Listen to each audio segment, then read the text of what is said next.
Hello everyone, स्वागत है आप सभी का सौर्य बीएमएस के एक नए वीडियो में।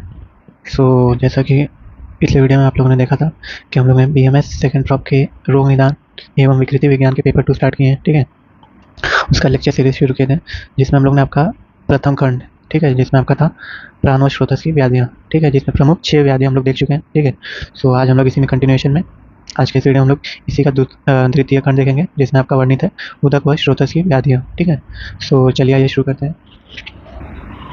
सबसे पहले हम लोग देखने जा रहे हैं आपका है स्रोतस परिचय। ठीक है, आइए क्या है बताया गया है।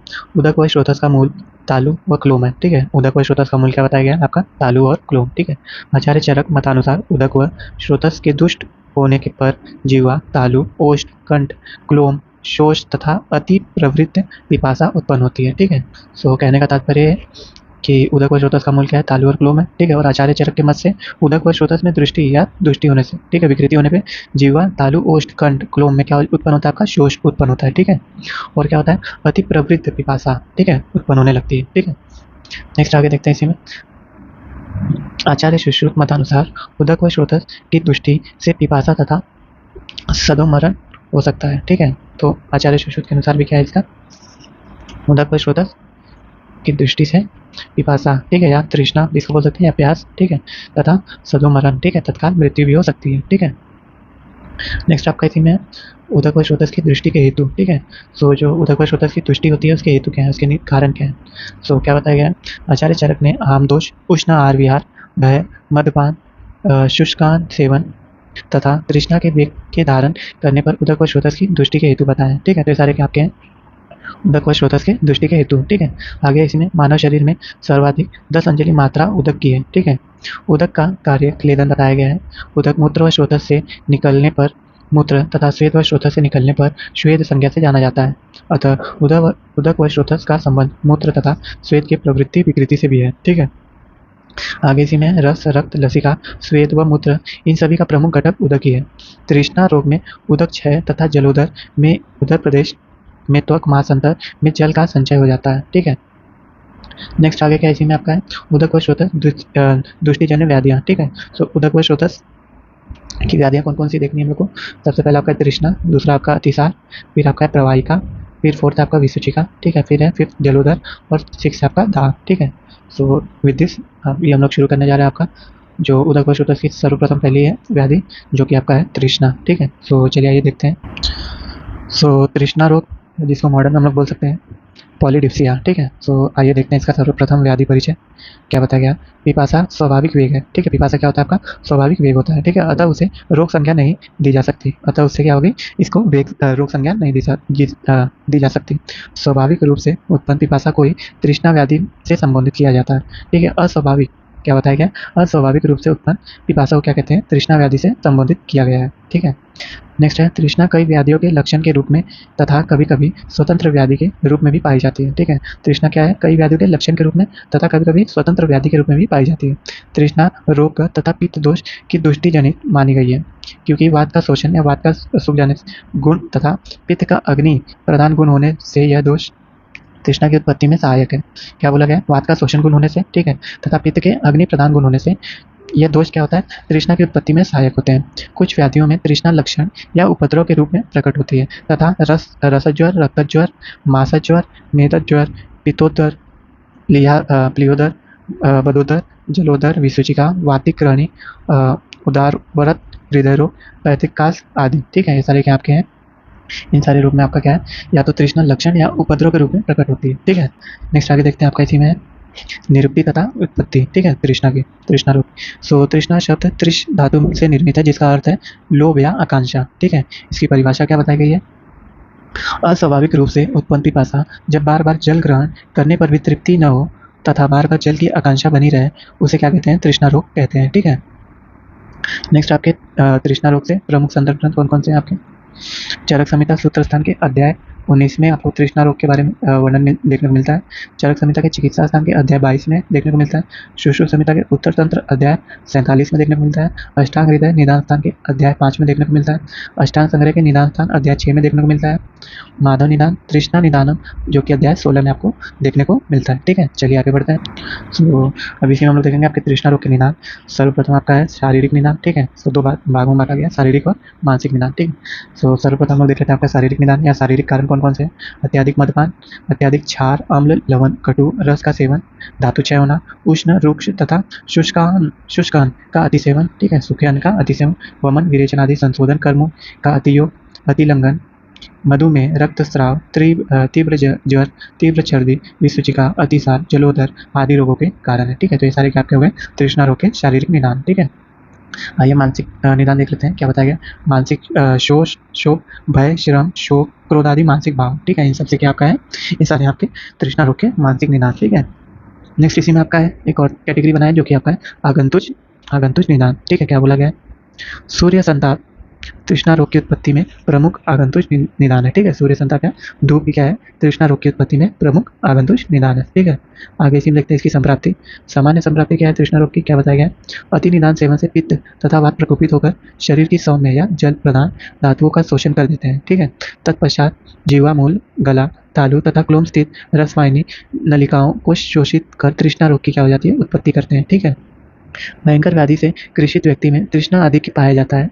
यह उपद्रव स्वरूप तृष्णा उपसर्जक तृष्णा कहलाती है। ठीक है, नेक्स्ट है आपका विशेष संप्राप्ति, जिसमें हम लोग संप्राप्ति चक्र देख लेते हैं।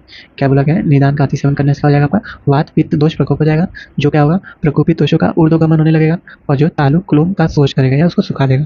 ठीक है, जिससे आपका क्या हो जाएगा तृष्णा रोग की उत्पत्ति। ठीक है, इसी में हम लोग देख लेते हैं आपका संप्राप्ति घटक, जिसमें हम लोग देखेंगे दोष, दृश्य, श्रोत दृष्टि के लक्षण, अधिष्ठान, आशय और स्वभाव। ठीक है, क्या बताया गया है, दोष कौन कौन से वात तथा पित्त दोष, दृश्य क्या इसमें उदक है आपका, स्रोतस कौन से उदक व स्रोतस, स्रोत दृष्टि क्या इसमें बीमार गमन। ठीक है, अधिष्ठान क्या है तालु क्लोम आदि, आशय क्या है आमशय और व्याधि। ठीक है, स्वभाव क्या इसका है आशुकारी है। ठीक है, नेक्स्ट इसी में आपका है भेद। ठीक है, भेद बिन आचार्यों ने तृष्णा रोग के निम्नलिखित भेद बताए कौन कौन से। आचार्य चरक का देख लेते हैं सर्वप्रथम। सो वात तृष्णा बताया, पित्त तृष्णा, आमज तृष्णा, क्षय तृष्णा और उपसर्गज तृष्णा। ठीक है, नेक्स्ट इसी में आपका है आचार्य सुश्रुत ने वातज, पित्तज, कफज, क्षयज, छतज, आमज और अन्नज। ठीक है, नेक्स्ट आचार्य वाग्भट, इन्होंने आपका वातज, पित्तज, कफज, सनिपातज, आमज, क्षयज और उपसर्गज। ठीक है, ये सारे आपके भेद बताए हैं तृष्णा रोग के। ठीक है, सो आगे आपका इसी में है तृष्णा रोग के पूर्व रूप क्या बताया गया है, आइए देख लेते हैं। आचार्य सुश्रुत मतानुसार तृष्णा रोग के निम्नलिखित पूर्व रूप होते हैं कौन कौन से। सर्वप्रथम आपका मुख शोष या ड्राइनेस ऑफ माउथ, तालु, ओष्ठ, कंठ व मुख क्या है शुष्कता, ड्राइनेस ऑफ द पूरा थ्रोट। ठीक है, दाह, बर्निंग सेंसेशन, संताप, बर्निंग पेन, मोह और प्रलाप यानी कि आपका डेलीरियम या डेल्यूजन। ठीक है, भ्रम या डिजीनेस। ठीक है, तो ये सारे क्या आपके हो गए तृष्णा रोग के पूर्व रूप। ठीक है, नेक्स्ट आगे बढ़ते हैं हम तृष्णा रोग के लक्षण देख लेते हैं क्या बोला गया। आचार्य चरक ने तृष्णा रोग के निम्नलिखित लक्षण बताए कौन कौन से। मुख शोष, ड्राइनेस ऑफ द माउथ, स्वरभेद, होर्सनेस ऑफ द वॉइस, भ्रम या वर्टिगो, संताप, बर्निंग सेंसेशन, प्रलाप, डेलीरियम, संस्तंभ, कंफ्यूजन, ओष्ठ, तालु तथा जीवा शोष, dryness of lips, throat and tongue, मूर्छा, फेंटिंग, मर्म पीड़ा, पेन इन वाइटल रीजन, जीवा का बाहर निकलना, प्रोट्रूशन ऑफ द टंग, अरुचि, एनोरेक्सिया, शरीर शैथिल्य, लूजनेस ऑफ द बॉडी और बाधिर या डेफनेस। ठीक है, तो ये सारे क्या आपके हैं आचार्य चरक द्वारा वर्णित तृष्णा रोग के लक्षण है। ठीक है, नेक्स्ट आगे इसी में देख लेते हैं आपके वेदानुसार विशिष्ट लक्षण। ठीक है, सो जो आपके वेद थे उसके आधार पर इसके विशिष्ट लक्षण क्या है तृष्णा रोग के। सो सबसे पहले आपका है वातज तृष्णा के लक्षण, आइए देखते हैं। सो सर्वप्रथम इसमें आपका निद्रानाश या इंसोम्निया, भ्रम यानी वर्टिगो, मुख विरसता, bitter taste of the mouth, श्रोतो अवरोध, obstruction in the micro circulatory channels. ठीक है, तो ये सारे क्या आपके हैं वातज तृष्णा के लक्षण। ठीक है, नेक्स्ट आपका है पित्त तृष्णा के लक्षण क्या बताए गए हैं। तिक्त स्यायता, bitter taste of the mouth, सीरोधा, burning sensation in the head region, शीतल वस्तुओं के सेवन की इच्छा होना, urge to take cold drinks, मूर्छा, फेंटिंग, मलमूत्र, नेत्र का पीत वर्णी होना, yellowish discolouration of stool, urine, nails etcetera. ठीक है, तो ये सारे क्या हो गए आपके पित्त तृष्णा के लक्षण। ठीक है, आगे बढ़ते हैं। आमज तृष्णा के लक्षण क्या बताए गए हैं।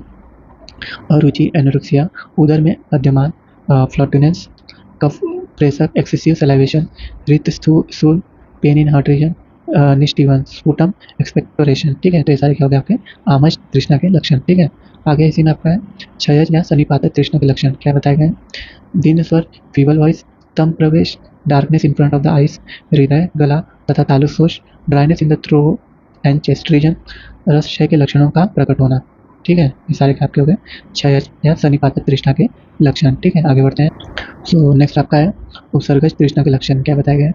ज्वर, प्रमेय, क्षय, शोष, श्वास आदि रोगों से पीड़ित रोगी में उपद्रव स्वरूप जो तृष्णा उत्पन्न होती है वह उपसर्गज तृष्णा कहलाती है। इसके लक्षण निम्न प्रकार हो सकते हैं। कौन कौन से। दीन स्वर, फेबल वॉइस, गात्र शुष्कता तथा गल तालु शुष्कता, dryness of the throat and body. ठीक है, नेक्स्ट है आपका अंजर तृष्णा के लक्षण क्या बताए गए हैं। आचार्य सुश्रुत ने इसे भोक्ता भावा तृष्णा कहा है। गुरु, स्निग्ध, अम्ल तथा लवण पदार्थों के अति सेवन से परिपाक के समय श्रोता अवरोध के कारण उत्पन्न तृष्णा अन्नजा तृष्णा कहलाती है। ठीक है, नेक्स्ट है आगे आपका मद्यजा तृष्णा के लक्षण क्या बोला गया है। निरंतर मद्यपान सेवन करने वाले व्यक्तियों में मद अपने तीक्ष्ण उष्ण रुक्ष गुण के कारण वात पित्त का प्रकोप करता है तथा वृत्त वात पित्त शारीरिक जल का क्या करते हैं शोषण या उसको सोख लेते हैं, सुखा देते हैं कर तृष्णा रोग को उत्पन्न करते हैं। ठीक है, सो ये था आपका वेदानुसार तृष्णा रोग के लक्षण। ठीक है, आगे हम लोग देखते हैं इसकी तृष्णा रोग की साध्य असाध्यता।